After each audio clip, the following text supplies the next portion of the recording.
வணக்கம். சற்று முன் கிடைக்கப்பெற்ற மிக மிக முக்கியமான செய்தி ஒன்று வெளியாகி உள்ளது. 2026 சட்டசபை தேர்தல் நடைபெறுவதற்கு இன்னும் 2 மாதங்களே இருக்கக்கூடிய நிலையில் தற்பொழுது மிகப்பெரிய ஒரு திருப்பமாக உதயநிதி அவர்களது கார் கண்ணாடிகள் உடைக்கப்பட்டிருப்பதாக தகவல்கள் கிடைக்கப்பெற்றுள்ளது. சேப்பாக்கம் தொகுதியில் இளைஞர்களுக்கு செய்த மிகப்பெரிய ஒரு துரோகம்.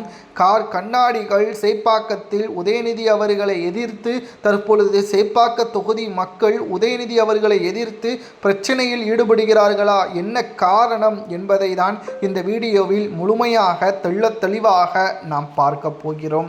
2026 சட்டசபை தேர்தல் நடைபெறுவதற்கு நாம் ஏற்கனவே சொன்னபடி 2 மாதங்கள் தான் இருக்கிறது. சரி, சேப்பாக்கம் தொகுதி என்பது உதயநிதியின் அதிர்ஷ்டமான ஒரு தொகுதியாச்சு. பிறகு எப்படி உதயநிதி அவர்களை அப்பகுதி மக்கள் வேண்டாம் என்று கூறுகிறார்கள் என்ற கேள்வியும் உங்களுக்கு எழலாம். அதாவது துணை முதல்வராக பொறுப்பேற்பதற்கு முன்பாக மாமன்னன் என்ற திரைப்படத்தில் நடித்து கொண்டிருந்தார். அப்பொழுதுதான் அவருக்கு அமைச்சர் பதவி வழங்கப்பட்டது, விளையாட்டுத்துறை அமைச்சர் பதவி வழங்கப்பட்டது. இந்த ஒரு சூழலில் அப்பகுதி மக்கள் விளையாட்டிற்காக பிற மாநிலத்திற்கு செல்ல வேண்டிய ஒரு சூழல். அப்பொழுது உதயநிதியின் கையெழுத்து இருந்தால்தான் வெளிமாநிலத்திற்கு செல்ல முடியும் என்ற நிலைமையும் இருந்தது. ஆனால் உதயநிதி அவர்கள் தொகுதிகளது நலனை பார்க்காமல், அந்த இளைஞர்களது எதிர்காலத்தை பார்க்காமல் மாமன்னன் திரைப்படத்தின் ப்ரொமோஷன் பணிகளில் ஈடுபட்டதுதான் தற்பொழுது மிகப்பெரிய ஒரு தோல்வியே தழுவியதாகவும் அப்பகுதி மக்கள் கூறியுள்ளனர். இதற்கிடையில் அந்த இளைஞர்களில் 2-3 பேருக்கு வயதாகிவிட்டது, இதுதான் அவர்களது இறுதி ஓட்டு என்றும் அப்போது கூறப்பட்டது.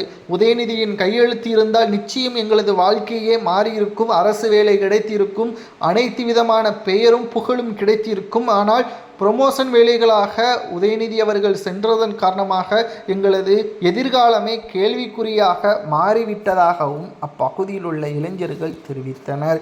இது எவ்வளவு பெரிய ஒரு நிச்சயமாக யாராக இருந்தாலும் கண்டிக்கக்கூடியதுதான். இப்படிப்பட்ட ஒரு சூழலில்தான் சமீபத்தில் தேர்தல் வாக்காளர்கள் ஒட்டுமொத்தமாக 15 லட்சத்திற்கு மேற்பட்டவர்கள் தமிழ்நாட்டில் மட்டுமல்ல பிற மாநிலங்களிலும் ஒட்டுமொத்தமாக நீக்கப்பட்டுள்ளனர். அதிலும் குறிப்பாக தமிழ்நாட்டை பொறுத்தளவிற்கு சேப்பாக்கம் தொகுதியில்தான் அதிக வாக்காளர்கள் நீக்கப்பட்டதற்கும் காரணம் அதுதான். ஏனென்றால் உதயநிதி அவர்கள் எப்படி 3 லட்சத்திற்கு மேற்பட்ட ஓட்டுகளில் வெற்றியடைந்தார் என்பது இப்பொழுது நன்றாகவே புரிந்திருக்கும். ஆனால் இப்பேற்பட்ட ஒரு நிலைமையில் உதயநிதி அவர்கள் ஊருக்குள் வந்தால் நிச்சயம் அவரது கார் கண்ணாடிகள் தற்பொழுது உடைக்கப்பட்டுள்ளது. அடுத்து நிச்சயம் எதிர்ப்புகளை தெரிவித்து அவரை தோல்வியடைய வைப்போம் என்று அப்பகுதி மக்கள் கூறியது.